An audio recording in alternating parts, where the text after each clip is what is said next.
Freeman is a super tight-knit community that's just super supportive and loving of everyone. Freeman to me and to many others is family. Everybody is always welcomed with open arms. To tradition of excellence through academics to athletics. Both my kids have gone to school here, so I've taught both my kids. Parents that graduated here want to come back and bring their own kids back into that same community and that same tradition, the same excellence. All our kids are fourth generation going through the school. I love it here. I think it's awesome. Our family's always had a lot of pride in Freeman. It's always meant a lot to us to be a part of this community.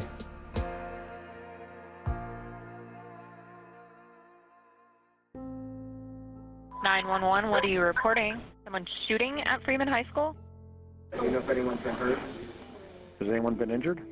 It was just a late start day, so we all got to sleep in, and then just standing in the hallway with my friends, and I just heard something, and I turned and saw the gun and started running. People were in the classroom with me. I had two of my best friends with me, so that was really nice. I knew I was shot at least twice because both my fingers were numb in both hands.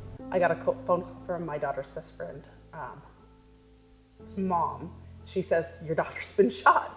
And I said, "What?" She said, "Jordan was shot." You always dread those phone calls, but that was not what I ever expected to get. The first 11 minutes of my drive out here, I didn't know if she was dead or alive. I saw somebody I knew who let me in, so I had to stand there and wait at the office. My girlfriend walked in and I looked at her and she just started having alligator tears roll down her face. And I said, "Jen, was Gracie shot too?" She looked at me and she couldn't say anything, but she shook her head yes.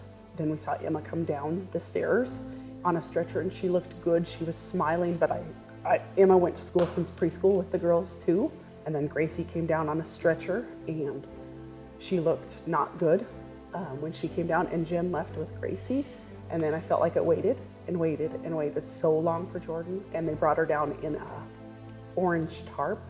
And one of the paramedics said, "Are you Mom?" And I said, "Yes." I barely could say yes. And Jordan said, "The best mom of my life ever." Jordan said, "I love you, Mom." And I'll never forget her voice. I'll never forget that moment. It was her real voice, like it was Jordan. I remember being really just tired and I wanted to go to sleep, but everyone knew I shouldn't and everyone was trying to keep me awake, but I just felt exhausted. And I didn't know I was shot the third time until we got to the hospital. I was shot right here in this arm, and then I was shot, it went in right there and came out right there in this arm. And then in my butt. Yeah. I was in lockdown in the middle school with my class. I had no contact with my daughter for a long time. It seemed like forever. So finally getting that text was pretty overwhelming. And then have the sheriff, who someone had told that I was a teacher, have to identify Sam's mom. Those were pretty hard things. You know, it wasn't just the student body that was affected, it was everybody within this community. And even if you didn't live here, you were affected by it. I think it brought us all extremely close. It's amazing how our kids rallied around each other. That football game on Friday night, you know, there was discussion whether we were going to play it. I mean, we left it up to the kids. Is this what you want to do? Do you guys want to play a game Friday night? And to a T, every kid wanted to play that game. It was an emotional evening. It was big for the kids, it was big for the coaches. But I think even more so it was for the community. But it was pretty overwhelming to know that we had so many people behind us. It wasn't the end all, but it definitely had a huge impact on taking that next step and giving kids a way to release a lot of what was built up. Sports played a huge role in it. It was therapy for me. I knew that was their therapy as well. I was upstairs on the second floor, not initially, but after, and saw everything that happened up there, and you know, you're battling your own issues, but you're that surrogate parent for those 2 to 3 hours. I'm a leader for those 2 or 3 hours, and trying to be the best leader I can, the best coach I can, and it was tough some days, but I helped them get through it, and they helped me get through it as well. That was some of the best character kids I've ever been around. Well, I think for me especially, it just kind of got my mind off a lot of things, let me get my energy, let everything go, and just focus on the sports and getting to be the best I can be. I play basketball, volleyball, and golf. My favorite's volleyball. So there's something I want to say about Jordan. So we ride to the hospital in the ambulance. This whole time, Jordan never cried. She was shot 3 times until the surgeon came in and told her that she was done playing volleyball. And she said, even at state? He goes, I'm sorry, even at state.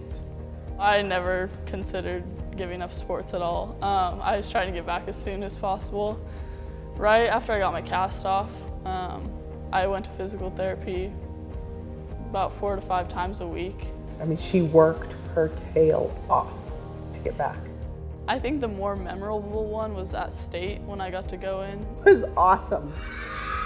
I thought it was special that I got to go in. I really appreciate the chance to do that. They want her to touch the ball, and all of a sudden she just gets this back set, and I'm like, she's gonna touch the ball.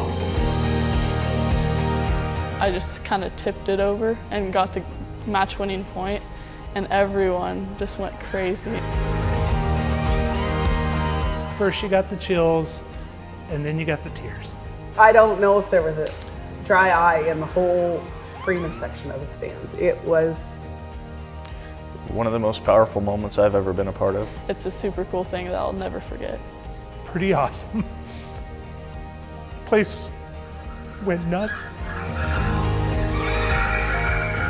Sports, yeah, it's just a really big healer for a lot of people. I think it's been a great outlet for her and for us.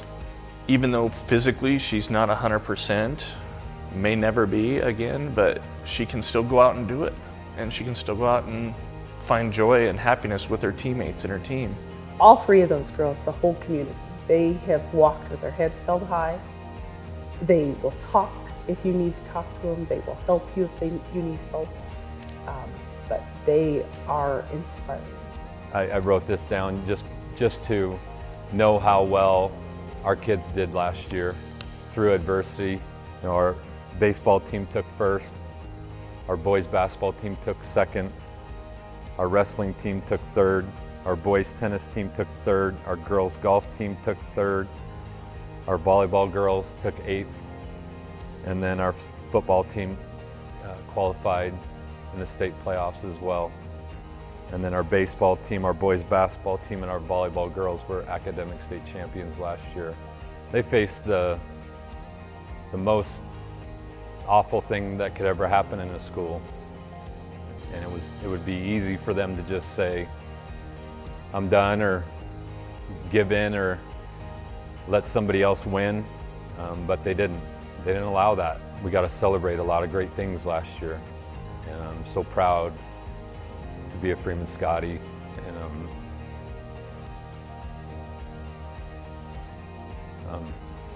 I'm so proud of those kids.